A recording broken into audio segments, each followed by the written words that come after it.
Pookode veterinary സർവകലാശാല വിദ്യാർത്ഥി സിദ്ധാർത്ഥന്റെ മരണവുമായി ബന്ധപ്പെട്ട് അധ്യാപകരുടെ സസ്പെൻഷൻ റദ്ദാക്കിയ നടപടിക്ക് സ്റ്റേ. ഗവർണറുടേതാണ് നടപടി. ഡീൻ, ഹോസ്റ്റൽ അസിസ്റ്റന്റ് വാർഡൻ എന്നിവർ സസ്പെൻഷനിൽ തുടരും. ജനം TV വാർത്തയ്ക്കു പിന്നാലെയാണ് നടപടി. ജനം ഇംപാക്ട് വിവരങ്ങളുമായി പ്രജിത് മോഹനൻ ചേരുന്നു. പ്രജിത്ത്, വിശദാംശങ്ങൾ.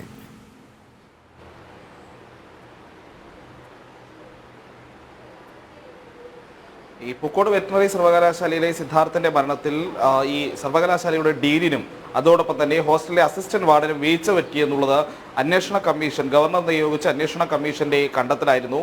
ഈ കണ്ടെത്തൽ പരിഗണിച്ച ഈ റിപ്പോർട്ട് പരിഗണിച്ച സർവകലാശാലയുടെ ഗവേണിംഗ് കൗൺസിൽ യോഗത്തിലാണ് ഈ രീതിയിലുള്ളൊരു തീരുമാനം വന്നത്. ഈ തീരുമാനം എന്ന് പറയുന്നത് നമ്മൾ ശ്രദ്ധിക്കേണ്ടത്, യൂണിവേഴ്സിറ്റി മാനേജിംഗ് കൗൺസിലായിരുന്നു ഈ തീരുമാനം ഉണ്ടായത്.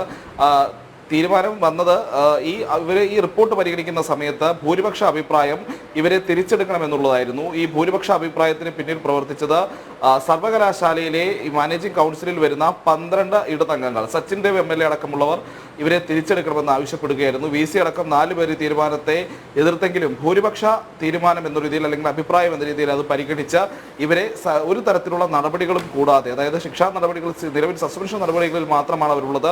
ആ സസ്പെൻഷനിലായിരുന്ന സസ്പെൻഷൻ റദ്ദ് ചെയ്തിട്ട് അവരെ തിരിച്ചെടുക്കാനുള്ള തീരുമാനം ഈ മാനേജിംഗ് കൗൺസിൽ എടുക്കുകയായിരുന്നു. ഇത് പിന്നീട് ജനം TV വാർത്തയാക്കിയതിന് പിന്നാലെയാണ് ഇപ്പോൾ ഈ ഗവർണറുടെ ഇടപെടൽ ഉണ്ടായിരിക്കുന്നത്. ഇവരെ തിരിച്ചെടുത്ത നടപടി റദ്ദ് ചെയ്തിരിക്കുന്നു. അതോടൊപ്പം മാനേജിംഗ് കൗൺസിൽ യോഗത്തിന്റെ മിനിറ്റ്സും ഗവർണർ റദ്ദാക്കിയിട്ടുണ്ട്.